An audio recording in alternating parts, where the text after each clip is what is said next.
Kerry here. The purpose of this video is not to educate and inform. It is to open a discussion because I don't have an answer to the question. And I recognize that quite a few of you have decided, or quite a few people have decided to exit my channel because of my conversations of late relative to Chinese stocks and in particular NEO. So I understand this is a area where people may not be happy.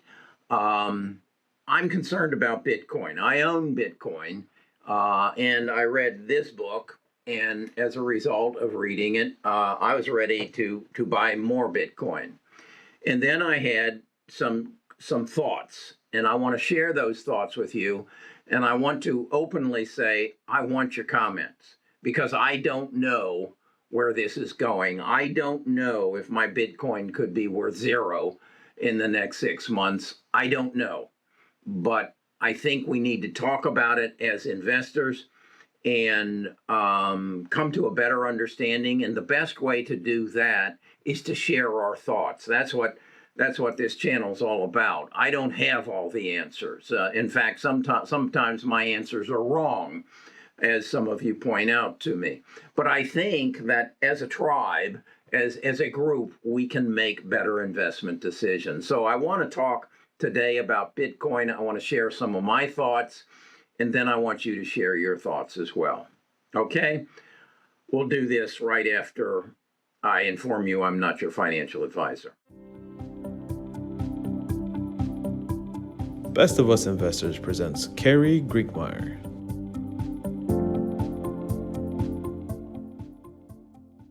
Okay, here are my thoughts.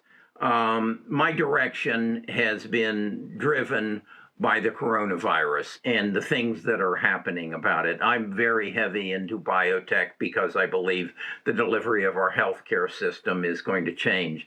I believe that we have a threat of World War III through bioterrorism. I believe we have a threat for World War III as a result of cyber hacking. Every Friday afternoon at the close of the market, I have a live stream with my tribe, and we talk about things, and it's an interchange. I kind of summarize the week, and then they kind of come back and tell me through the live feed as to what they're thinking about. And Ray came up and said, thank you for all, and then he informed me that back in May the 27th, I believe it was, that Ireland, where he lives in Dublin, was hacked by their medical system was hacked, and they refused to pay the $20 million that the hackers demanded, and their medical system has been shut down since May, and he even indicated that the fact was that they're running on pencil and paper at this point.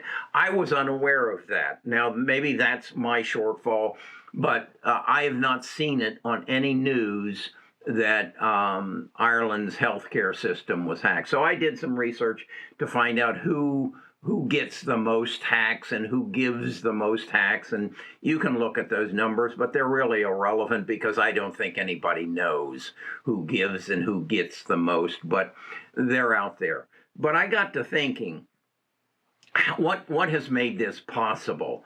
And I think I concluded what's made this possible is Bitcoin. If you wanted $20 million from the Irish government, or you wanted $5 million from the Colonial Pipeline, or if you wanted $70 million from a bunch of grocery stores and all kinds of small businesses, could you transact that exchange of funds in cash? Could you tell all those people, you just load up your suitcases and get on an airplane and come to wherever we are, and we'll meet you in a dark alley somewhere, and you give us that American cash or that British pound or that euro, meet us in the alley and we'll... No, you couldn't do that, Could you do it by demanding gold? And somewhere you go and you get your gold and load it in the back of a pickup truck or a U-Haul, and you meet them somewhere, and no, you couldn't do that.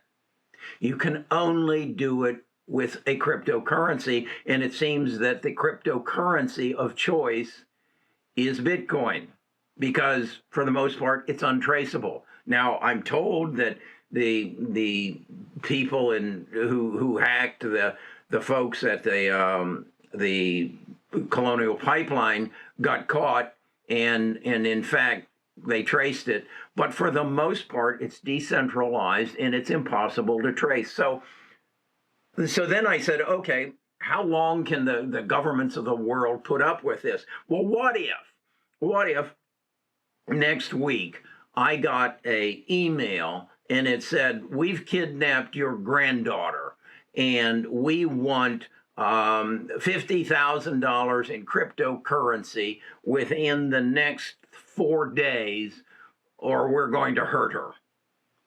Leave that to your imagination. What would my feeling be on that? I'd be irate. I'd be irate that my country is allowing that to happen. I'd storm the Capitol, that my country would allow me to be subject to that kind of threat. It makes me want to cry right now that I could be subjected to that. How could my country allow that to happen? How far are we away from that happening? How far? It's okay. It's okay that the Colonial Pipe, that's their problem. That's their problem. They didn't have the software on their computer system to stop the hackers. That's their problem. That's Ireland's problem, that their health system's down, that they didn't take the proper actions. What's it going to take this out of the system? And how far does it have to go until you raise your hand and say, stop, this can't happen? We pretty much know the drug trade has moved away from cash. They can't buy big enough houses to store the cash in anymore, and they've moved to Bitcoin. When is this going to stop? China has basically shut it down because it's against the law to own Bitcoin in China. A number of countries are going in this direction. When is our country going to wake up and say no? When are they going to create a stable coin? Okay, if we need a cyber coin, a cyber currency, when is the government going to create its own stable coin that is totally traceable? So when that asshole calls me and says, I have your granddaughter, I can throw it at him, but they're right on top of him. When is this going to happen? I don't know. Does it have to happen? Can Bitcoin survive in this kind of atmosphere? Do I need to get rid of my Bitcoin? I need your input. I'm not smart enough to figure this out. But then again, neither is apparently our leaders. Is it every country? We all. But at the same time, I really puzzle on how long can our country go printing money and devaluating our currency. That's also giving credence to Bitcoin. Between the non-traceable transaction and the cyber war and the biological war and the potential of me being blackmailed, or not blackmailed, but basically raped of my money because of my fear. In order to kill the fish, you got to take away the water. It's that simple. And Bitcoin is the water for most of the criminal activities that are taking place currently and will be taking place in the future. It's that easy to see. So what are you going to do about it? When it hits you, when you get a notice that we've strapped dynamite to your home and we're going to ignite it, that we've hijacked your car, and until you transfer your Bitcoin to us, we got control of your car. Get on your phone and give us $50,000. Am I dreaming? Am I out in left field? Tell me, share it with me. Be honest. Am I just an old man who's a fear monger? Well, I'm fearful. They'll come after me next. It's okay when they hit some big business, when they shut down a city. But when they threaten my life and my family's life, and they will, you know they will.